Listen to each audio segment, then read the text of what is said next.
Hey there, this is Rising, and the patch notes for the upcoming Season 4 of Call of Duty Mobile are now finally here, which contains quite a number of interesting buffs and nerfs, and as usual, we'll go deep into every single weapon balancing detail with pre-patch versus post-patch comparison, and see whether they were actually impactful or not.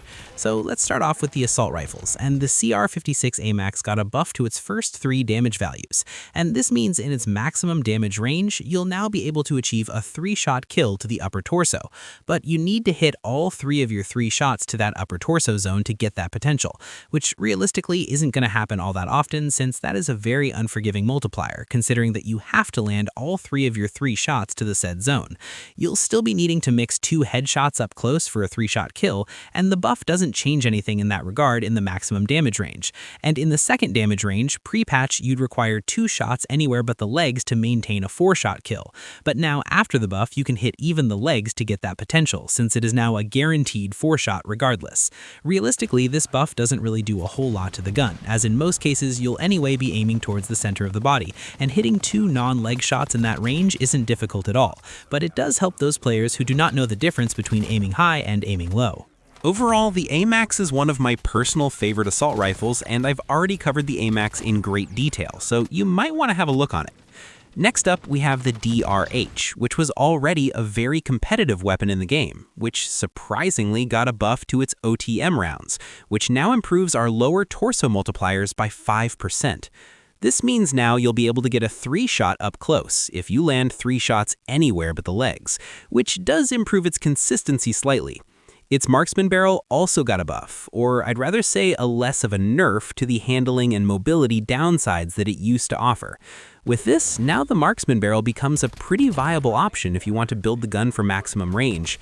The DRH was already the best 3-shot assault rifle, and it was arguably a top 5 or in fact a top 3 AR in the game, and it didn't need a buff of any sort to make it any better.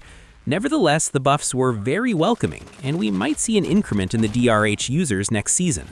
Up next for the submachine guns, the latest SMG added to the game, the LC-10, got a buff to its ADS time as well as to its bullet spread, and this means it no longer features the slowest aim-down sight in its class, and now is comparable to many other SMGs in the game. Its initial bullet spread buff will also make mid-range encounters a little more viable. Overall, the LC-10 was kind of an okay-ish SMG, which I like to describe it as a CBR4 with bullet velocity and worse mid-range consistency. The buff will make it handle a little bit faster, but you can't still consider it to be a top-tier SMG. I've also covered the LC-10 as part of my gun guides, so you may have a look on it if you want to. Moving on, we have a buff to the QXR, which got a very sizable improvement to its sprint speed, which is now the second fastest base sprint speed in its class, just behind the MSMC. One of the biggest drawbacks of this gun was in fact to its sprint speed, because you are forced to use the marksman barrel, which reduces it. It also got a buff to its enhanced bolt perk, which no longer has a range penalty, which honestly doesn't really change a whole lot since it is now a flat 2-meter increment to all of our damage ranges, and you won't even find the difference in your standard gunfights. But regardless of that, the sprint speed buff was very welcoming, as it will now make the gun a very strong close quarters SMG, which has a very fast time to kill if you can stay on target with this gun. Up next, we have the GKS, which got a buff to its 32-round fast mag, which now improves our lower torso multiplier by 10%. This means now you can maintain a 3-shot kill all the way till its second damage range by landing at least 2 shots anywhere but the leg. However, it will still be inferior to the Striker 45, which has a much longer 3-shot potential, and it can also maintain a 4-shot till infinity if you can hit non-leg shots. And speaking on those lines, the Striker 45 also got a buff to all of its barrel attachments, and especially the stainless steel barrel, which you'll be using most of the times. Now it also improves our bullet spread, which is great for those mid to long range encounters, provided you can control that recoil. I have done a detailed comparison between the GKS, Striker, and the USS-9, so you might check that out for further breakdown if you haven't already. And finally, we have the gun that you all have been waiting for. This is the SO-14. And first off, the base weapon got a bit of a nerf to its lower torso multiplier, reducing it by 5%. This has no effect in its maximum damage range. However, in the second damage range, you can no longer 2-shot if you hit the lower torso twice. However, you can still 2-shot if you mix one upper torso or arm shot in the equation, which in practice isn't so much difficult in the second damage range if you have a decent aim. However, if you use the 50-round drum mag, now it also reduces the head multiplier by 10%, which means you won't be able to get a one-shot headshot in the second damage range. But 50 rounds for a weapon which requires 2-shot to kill is way more than overkill in my opinion, and there's absolutely no reason to use that mag, at least in semi-auto. But what about full auto? Surely you'll be needing it there. It does reduce our headshot effectiveness slightly, but now we have a standard headshot multiplier for an assault rifle at least. Overall, it was a pretty good nerf, as now you really need to aim high to get that 2-shot potential. However, it will still remain as an extremely strong weapon in the current meta, unless we see further nerfs to it in the meantime, of course. So now we're left with a handful of weapons which we haven't got any value specified for the upcoming patch, so right now I'll just mention the adjustments they'll be receiving, and when the update is live, I'll list out their values in the pinned comment of this video. And starting off, we have the MX9, which is receiving an adjustment to its damage as well as its range. It sounds like a rework to its damage profile, but time will tell on that. The Dingo is getting a damage multiplier buff as well as an improved bullet spread, which is nice, but I'd rather be happy if it had received some adjustments to recoil instead, which would actually make the gun a little bit user-friendly. The MG82 is also getting an improvement to its base damage as well as its bullet impact. And in case you're not aware, the MG82 has the worst bullet impact value in its class at just 1, so a buff would be pretty helpful in that regard.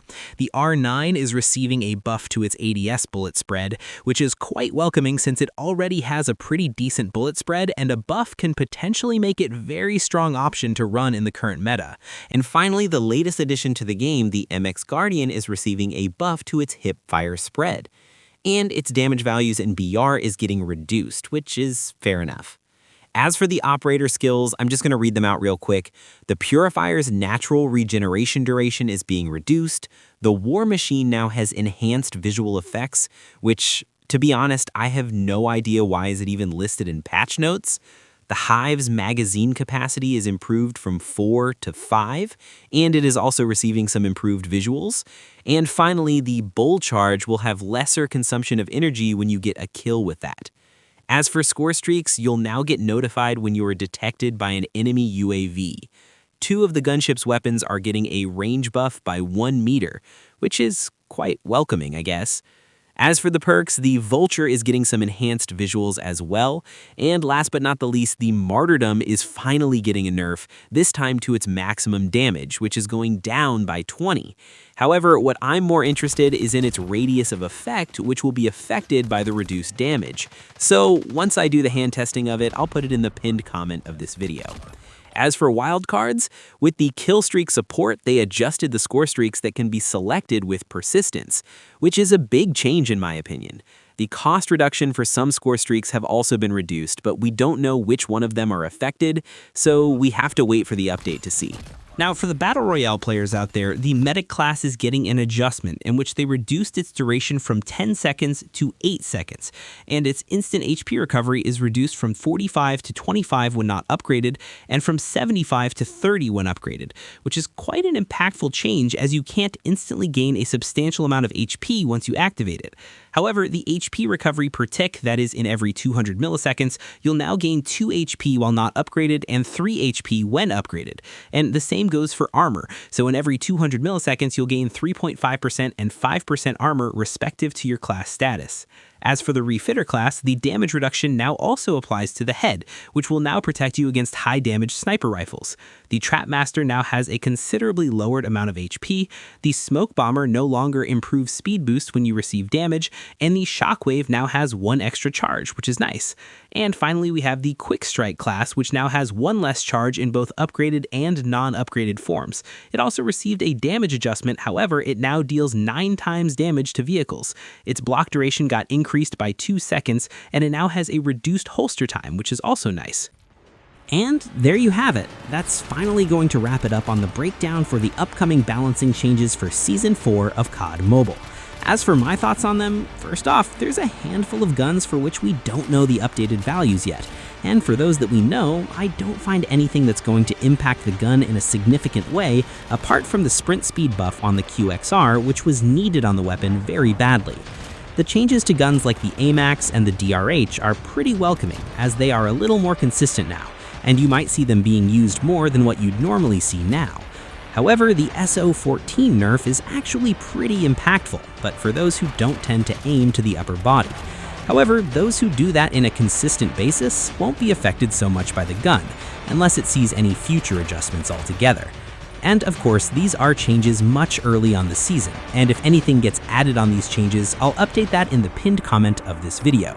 But those were my thoughts, and now I'd love to hear what you guys think about this patch. Did you see any buff to your favorite weapons? And is there any weapon that you're excited to use once the update is live? Just leave all those thoughts in the comment section down below. As you saw, I didn't provide builds for any of the weapons mentioned here, so if you want builds, then join my Discord server. Also, if you want to support me, then feel free to become a channel member and gain exclusive perks at a very cheap rate. And if you're new around here, make sure to subscribe and leave a like on this video. And I'll catch you guys on the next one.